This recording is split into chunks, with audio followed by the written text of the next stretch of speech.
মাঝে মধ্যে কিছু ঝড় তুফান আসবে। কি আসবে? কথা বলেন, ঝড় তুফান আসবে।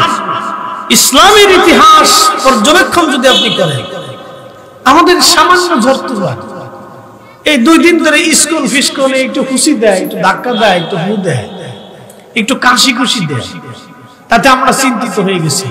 এগুলো কিচ্ছু না। বাংলাদেশ না, সারা পৃথিবীর মুসলমান যদি ঐক্যবদ্ধ হয়, মুসলিমদের সামনে দাঁড়ানোর মতো কোন শক্তি পৃথিবীতে নাই, কখনোই ছিল। আজকে শুনলাম, খবরে শোনা যায় তারা বাবরি মসজিদ শহীদ করলো। একটা কথা বলে যে বাবরি মসজিদের নিচে মন্দির ছিল। আবার তারা নতুন করে বলতেছে যে হযরত খাজা মাইনুদ্দিন চিশতি আজমরি সঞ্জরি রাহিমাহুল্লাহ দরগাহের নিচে মন্দির ছিল। তারা এই দরগা ভাঙার জন্য উগ্রবাদ, হিন্দুত্ববাদ, ইসকন ফিসকন যাই বলেন, তারা এটা নিয়ে মাঠ গরম করতে চেষ্টা করতেছে। এরা জানে না তাদের 14 পুরুষও খাজা বাবা আজমিরির সাথে যুদ্ধ করে টিকতে পারে না। তাদের 14 পুরুষও পারে নাই। তাদের 14 পুরুষও তাদের রাজা পৃথ্বীরাজ লক্ষ লক্ষ সৈন্য নিয়ে খাজা আজমিরি রাহিমাহুল্লাহের সাথে যুদ্ধ করে টিকতে পারে না। 850 বছর কেন, 1000 বছরের ইতিহাসে তারা পারে নাই, কখনোই পারবে না। তারা জানে না যে কোথায় তারা হাত দিতে চাচ্ছে, তারা বুঝে না। সুলতান মাহমুদ গজনবী সুদূর আফগানিস্তানের গাজনি থেকে এসে তাদের সোমনাথ মন্দির দখল করে নিয়ে এটা উচ্ছেদ করে দিয়েছে। ওরা জানে না সুলতান মাহমুদ গজনবীর উত্তরসূরিরা এখনো পৃথিবীতে বেঁচে আছে। কথা বলে ঠিক কিনা? হয়তো তারা জানে না যে সুলতান গাজী সালাউদ্দিন আইয়ুবীর মতো কোন মুসলিম বীর কোন ঘরে জন্ম নিয়ে বসে আছে, তারা জানি না।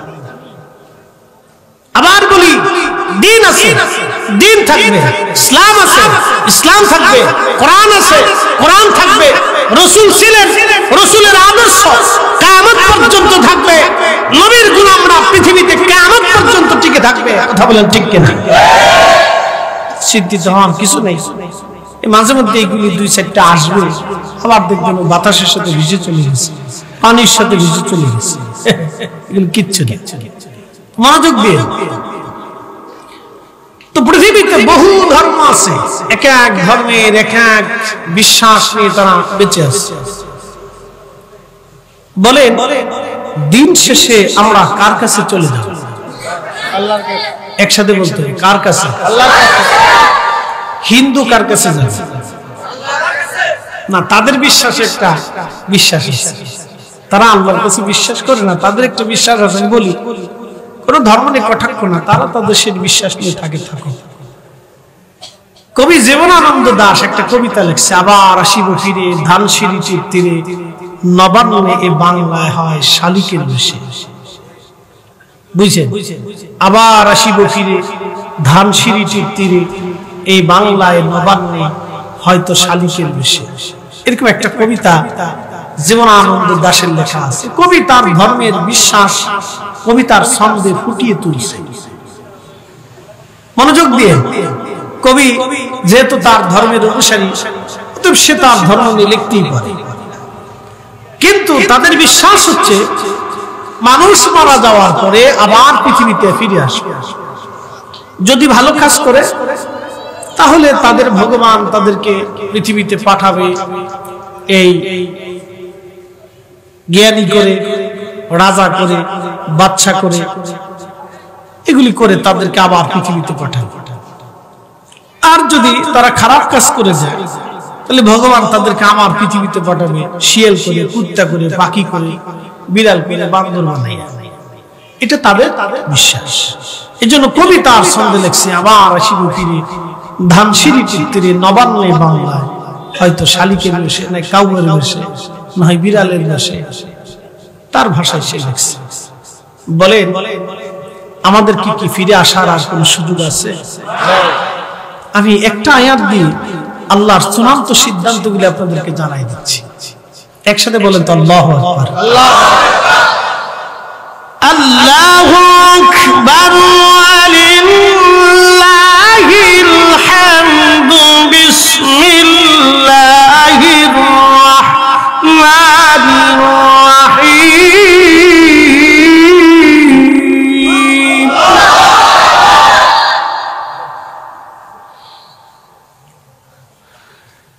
কাইফা তাকফুরুনা বিল্লাহি ওয়া কুনতুম আমওয়াতা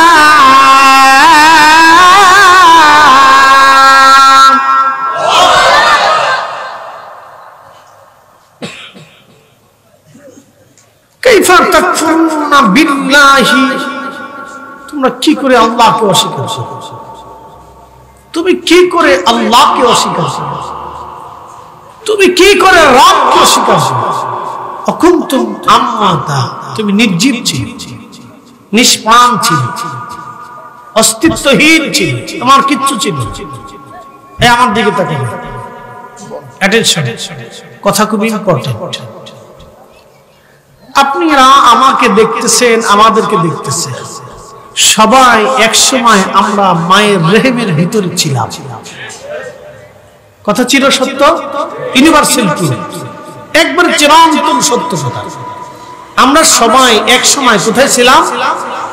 মায়ের রেহেমে, মায়ের রেহেমের ভিতরে ছিল, ছোট্ট একটু রেহেমের জগতের ভিতরে ছিল। এখানে আল্লাহ আমাদেরকে রেখেছিলেন, মায়ের সবাই ছিল চিরন্তন সত্য। আল্লাহ কোরআনে লিখলেন ওয়াবাদা খালকাল ইনসানি মিন তিন, আমি মানুষের সৃষ্টির সূচনা করলাম মাটি থেকে। সুম্মা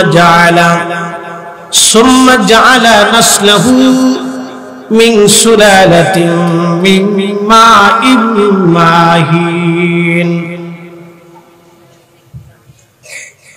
রে মুসল্লিরা খালি উড়ে যায়, লারে কি যে জ্বালা পড়ছে রে, তোদের কি গ্যাস্ট্রিকের বেড়ানো ধরছে? বাপরে খালি উড়ে, খালি উড়ে, যা যা যা, তোরা আমার আওয়াজ বুঝতি না, যা যা যা, চলে যা চলে যা। আমার আওয়াজ বুঝতে হলে ঠান্ডা মস্তিষ্কের লোক লাগে। আমি নিজেও ঠান্ডা, আমার আওয়াজও ঠান্ডা, আমার শ্রোতাও ঠান্ডা। আমার অধিক শ্রোতা সুস্থ মস্তিষ্কের শ্রোতা, তারা বসে বসে বসে বসে শোনে, সারা রাতে শোনার শ্রোতাও আছে। হুজুর শুনতে শুনতে ঘুমাই, ঘুমাইতে ঘুমাইতেও শুনে, শুনতে থাকে, যত শুনবেন তত মজা, শুনবেন আর মজা। এমন কিছু বলার চেষ্টা করি যেগুলি থেকে শিখার কিছু আছে, বোঝার কিছু আছে, নতুবা আমার ওয়াজের জিন্দেগি বৃথা হবে। আমরা যে মসলকেরই হই, যে সিলসিলারই হই, ঘুরে ফিরে কিন্তু এই কোরআনে যাহা লেখা আছে তাহাই মানতেই হবে। একসাথে বলেন ঠিক না বেঠিক? আমরা মুসলিম হিসেবে এখানে যাহা লেখা আছে তার বাহিরে এক চুল পরিমাণে যাওয়ার কোন সুযোগ আমাদের। এখানে যাহা হালাল আছে তাহা হালাল, যাহা হারাম আছে তাহা হারাম, যাহা আদেশ আছে তাহা আদেশ, যাহা নিষেধ আছে তাহা নিষেধ। বিকল্প কোন ব্যবস্থা নেই, কোন ব্যবস্থা নেই। তো মনোযোগ দিবেন। সুম্মা জাআলা নাসলহু, আমি বংশ বিস্তার করলাম। মিন সুলালাতিন মিন মাইন মাহিন, মানুষের শরীরের নির্যাস নির্গত এক বিশেষ পানি থেকে। একসাথে বলবেন আল্লাহু আকবার। ওয়া খালাকনাকুম মিন যাকারিন ওয়া উনসা,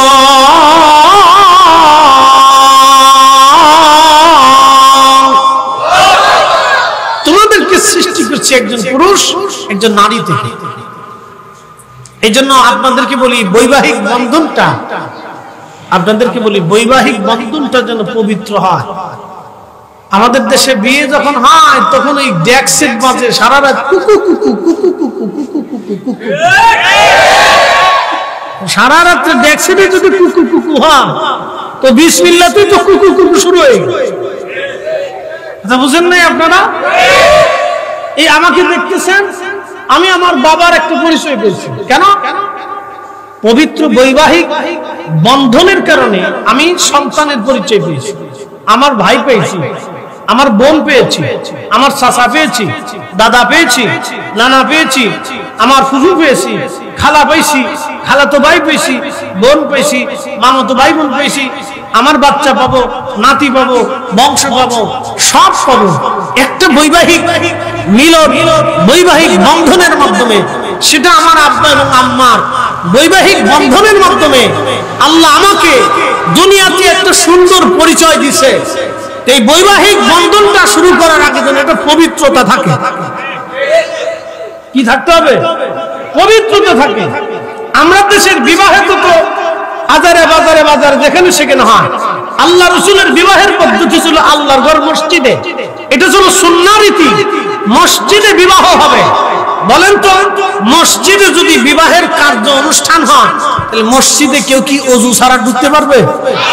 আমার দেশের বহু কাজী আছে বিয়ে করে মুতি ভানিল না, হিসাব করে ভানিল না, বহু কাজী বিয়ে পড়া।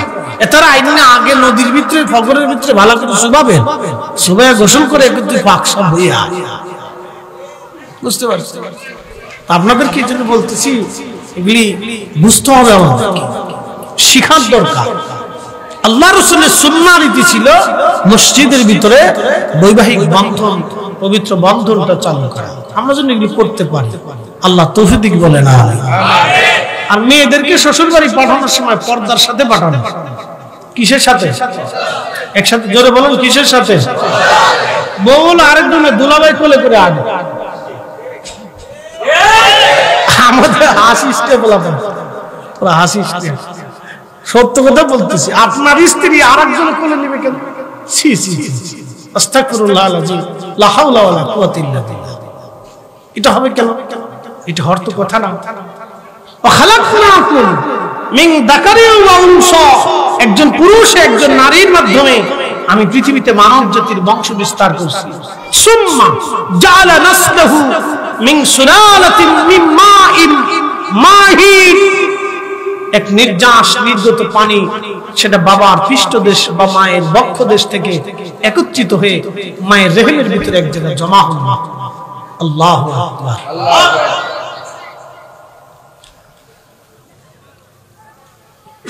কত কোটি হয়েছে? তাদের ধর্ম বিশ্বাস, আমি এটা নিয়ে কটাক্ষ করবো না, কারণ কোন ধর্ম নিয়ে কটাক্ষ করে কাউকে আল্লাহর পথে ডাকা যায়। তো 33 কোটি দেবতা তাদের বিশ্বাসী হয়েছে। এখন আমি আপনাদেরকে বলি, সারা পৃথিবীতে হিন্দু বা সনাতনী কত আছে? 100 কোটি প্লাস। 100 কোটি প্লাস। আমি সারাও বললে 100 কোটি প্লাস ধরলাম, আমি এই 120 কোটি ধরলাম। তাহলে যদি 33 কোটি দেবতা হয়, তাহলে এক একজন দেবতা কতজন করে বান্দা ভাগে পাবে? কথা বুঝেন নাই মনে হয়? এক একজন দেবতা বান্দা পাইলো কয়জন? গুণ করস না কেন? না বুঝুস না? কয়জন কয়জন পাইছে? 3 জন করে না, তেসারা 12, 3 জন করে পাইছে। তাহলে এক একজন দেবতা বান্দা ভাগে পাইছে 3 জন। জোরে বলেন কয়জন? গুণন হিসেবে। আবার বলি, সনাতনীদের বিশ্বাস অনুযায়ী দেবতা আছে 33 কোটি। তো 33 কোটি যদি হয়ে থাকে, তাহলে এক একজন বান্দা ভাগে পেল কতজন করে? 3 জন। আমাদের ইসলামে এই যে কোরআন আপনারা আমার সামনে দেখতেছেন, এটা যে আল্লাহর কালাম, আপনাদের কি এতে কোনো সন্দেহ আছে? কার কালাম? কার কালাম? এই কালামটা আমার রব তার হাবিবের কালবের ভিতরে নাজিল করেছেন। যখন কোরআন আসতো, এখানে উলামা ইকরাম আছেন, আমার চেয়ে বিজ্ঞ উলামা ইকরাম আছেন, যারা উস্তাদুল আসাতিজা মাদ্রাসায় পড়ান, আমি তাদের কাছে ছাত্রের মতোই ধরে নিই। তো কোরআন যখন আসতো, ঠিক তখনই এই কোরআন শরীফ আসার সময় আল্লাহর নবী ঘেমে চুপসে যাইতেন। উটের পিঠে বসা থাকলে উটের পিঠ বাঁকা হয়ে পাগুলি মাটির মধ্যে দেবে যেত। একসাথে বলা যাবে আল্লাহু আকবার। তো কোরআন আসার পরে নবীজি তখন এই সাধারণ পরিবেশে আসার পরে আল্লাহ নবী সাহাবায়ে কিরামকে বলতেন, সাহাবীরা এই যে আল্লাহ এই কোরআনে এটা বলছেন যে কাইফা তাকফুরুনা বিল্লাহি ওয়া কুনতুম আমওয়াতা, তোমরা কি করে আল্লাহকে অস্বীকার করো অথচ তোমরা নির্জীব ছিলে, নিষ্প্রাণ ছিলে, তোমরা অস্তিত্বহীন ছিলে। ফাআহইয়াকুম, আমি আল্লাহ তোমাদেরকে অস্তিত্ব দিয়েছি। সেটা বলা যাবে সুবহানাল্লাহ। এখন প্রশ্ন সাহাবায়ে কিরাম কি আগে আল্লাহ চিনছে না আগে নবী চিনছে? নবী। বুঝে থাকলে জবাব দিন। নবী। সাহাবায়ে কিরাম কি আগে আল্লাহ দেখছে না আগে নবী দেখছে? নবী। জোরে বলেন, সাহাবীরা কি আগে আল্লাহ দেখছে না আগে নবী দেখছে? নবী। নবী বলছেন এটা কোরআন, সাহাবীরা বিনা বাক্যে বিশ্বাস করছে এটাই কোরআন। নবী বলছে এটা আমার হাদিস, সাহাবায়ে কিরাম বলছে এটা রাসূলের হাদিস। নবী বলছেন এটা কোরআন, সাহাবীরা বলছে এটা কোরআন। নবী বলছেন এটা আল্লাহ বলছে, সাহাবীরা বলছে এটা আল্লাহ বলছে। নবী বলছেন কবরে সওয়াল হবে, সাহাবীরা বিশ্বাস করছে হ্যাঁ কবরে সওয়াল হবে। নবী বলছেন কবরের একটা জিন্দেগি আছে, সাহাবায়ে কিরাম বিশ্বাস করছে হ্যাঁ কবরের জিন্দেগি আছে। নবী বলছেন আখিরাত হবে, সাহাবায়ে কিরাম বিশ্বাস করছে হ্যাঁ আখিরাত হবে। নবী বলছেন আখিরাতে হাউজে কাউসার হবে, মিজান পাল্লা হবে এবং ডান হাতে বাম হাতে আমল না হবে, ফুলসিরাত হবে। আল্লাহর নবী সাহাবীরা বিনা বাক্যে তাহা বিশ্বাস করে নিয়েছেন। নবী বলছেন আমি সপ্ত আসমান পাড়ি দিয়ে সিদরাতুল মুনতাহা হয়ে জান্নাত জাহান্নাম ঘুরে দেখে আল্লাহর সাথে দিদার করে আবার ঘরে চলে আসছি, তখন ওযুর পানি গড়াচ্ছে, আমার মেরাজ হয়েছে। সাহাবায়ে কিরাম বিনা বাক্যে বিশ্বাস করে নিয়েছেন। কথা কোন ঠিক না বেঠিক? সাহাবীরা আগে নবী বলছেন। জোরে বলেন, জোরে বলেন, আগে রাসূল। এই জন্য আপনাদেরকেও আগে রাসূলের জিন্দেগি নিজের জীবনে বাস্তবায়ন করতে হবে। কথা ঠিক কিনা? আল্লাহ রাসূলের জিন্দেগি নিজেদের জীবনে বাস্তবায়ন করতে হবে, তাহলে আমরা প্রকৃত মুসলমান হতে পারব। বুঝে যেতে হবে। প্রিয় বাখন নগরবাসী, খুব মনোযোগ দিবেন। সনাতনীদের বিশ্বাস অনুযায়ী তাদের অনেক দেবতা আছে। এখন আপনারা বলেন আমাদের রব কয়জন? এখন বৃষ্টি কে দেয়? আল্লাহ। সব বাঙালি একসাথে মিলে যদি ছাতি ধরে বৃষ্টি ঠেকানো যাবে? সবাই মিলে যদি আকাশে বোমা মারে বৃষ্টি ফেরানো যাবে? তাহলে সেই মহাশক্তির অধিকারীকে আল্লাহ। যদি দেবতা আজকে দুইজন হতো, এক দেবতা বৃষ্টির দেবতা, আর এক দেবতা হলো শুকনার দেবতা। তো শুকনার দেবতা বলল, বেটা তুই আমার বান্দাদেরকে বৃষ্টি কেন দিবি এই আজারে মাসে? এখন তো শীত আসার কথা, তুই শীতের দিনে কেন বৃষ্টি দিবি? এখন বৃষ্টির দেবতা বলল না আমি বৃষ্টি দেবই। শুকনার দেবতা বলবে না তা হবে না, আমার বান্দারা কষ্ট পাবে। এখন শীত আসার কথা, তুই বৃষ্টি দিচ্ছিস, নভেম্বরের লাস্ট হয়ে গেছে, ডিসেম্বর আসতেছে, এখন শীত হবে। আমি শীতের দেবতা শীত দেব, তুই বৃষ্টির দেবতা বৃষ্টি দিলে বৃষ্টি দি, যা। লেগে গেল ঝগড়া। কি কথা বলবে? কি লাগবে? তাহলে আমাদের মালিক কয়জন? ওনার একক সিদ্ধান্তে তাম সৃষ্টি পরিচালিত। বুঝতে কি আর কোনো অসুবিধা আছে? না। তাহলে বুঝা গেল কত মানুষ ভ্রান্ত বিশ্বাসের উপর প্রতিষ্ঠিত, আপনি কল্পনাই করতে পারবেন। কত মানুষ পৃথিবীতে ভ্রান্ত বিশ্বাসের উপর প্রতিষ্ঠিত, আপনি কল্পনাই করতে পারবেন। এটা ইমাম আবুল ফরাজ ইবনুল জৌজি আজ থেকে 900 বছর আগে ওনার কিতাবে একটা কওল, একটা ঘটনা লিখছেন, কাসাস লিখছেন। আমি ঘটনাটা শোনাই। প্রাচীন মিশরীয়দের বিশ্বাস ছিল তারা প্রত্যেক বছরে, অ্যাটেনশন, প্রাচীন মিশরীয়দের বিশ্বাস ছিল তারা প্রত্যেক বছরে একটা কুমারী সুন্দরী কুমারী মেয়েকে দেখে বাছাই করে নীল নদের পাড়ে নিয়ে তারা জবাই করত। এই রক্তগুলি গড়ায় গড়ায় গড়ায় গড়ায় নীল নদের পানিতে পড়তো আর নীল নদের জোয়ার আসতো। এটা হলো তাদের বিশ্বাস।